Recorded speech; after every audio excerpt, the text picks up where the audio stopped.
আজ ৩ ডিসেম্বর ঠাকুরগাঁওয়ের পীরগঞ্জ হানাদার মুক্ত দিবস। দিবসটি যথাযোগ্য মর্যাদায় পালন করেছে ঠাকুরগাঁওয়ের পীরগঞ্জের সর্বস্তরের মানুষ। উপজেলা প্রশাসন ও পীরগঞ্জ প্রেস ক্লাবের আয়োজনে বুধবার সকালে উপজেলা পরিষদ চত্বর থেকে শোভাযাত্রা বের করা হয়। শোভাযাত্রাটি শহরের প্রধান সড়ক প্রদক্ষিণ শেষে পীরগঞ্জ কেন্দ্রীয় স্মৃতিসৌধে এসে মিলিত হয়। সেখানে বীর শহীদদের স্মরণে পুষ্পস্তবক অর্পণ করে শ্রদ্ধা নিবেদন করা হয়। শ্রদ্ধা নিবেদন শেষে অনুষ্ঠিত হয় আলোচনা সভা।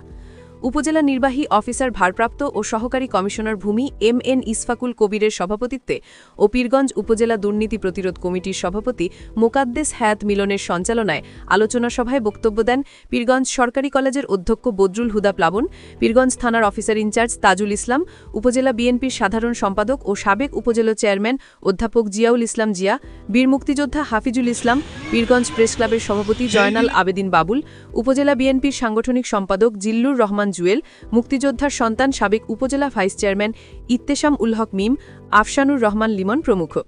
অনুষ্ঠিত কর্মসূচিতে ঠাকুরগাঁও ৩ আসনের সাবেক এমপি ও উপজেলা বিএনপির সভাপতি জাহিদুর রহমান জাহিদ, উপজেলা প্রশাসনের কর্মকর্তা কর্মচারী, বিভিন্ন রাজনৈতিক দল ও সামাজিক সংগঠনের নেতৃবৃন্দ, মুক্তিযোদ্ধা, মুক্তিযোদ্ধার সন্তান এবং প্রিন্ট এবং ইলেকট্রনিক মিডিয়ার কর্মীরা সহ সর্বস্তরের মানুষ অংশ নেন। আলোচনা সভায় বক্তারা স্বাধীনতা সংগ্রামের শহীদদের বীরত্বপূর্ণ আত্মত্যাগের কথা স্মরণ করেন এবং নতুন প্রজন্মকে মুক্তিযুদ্ধের চেতনায় উদ্বুদ্ধ হওয়ার আহ্বান জানান।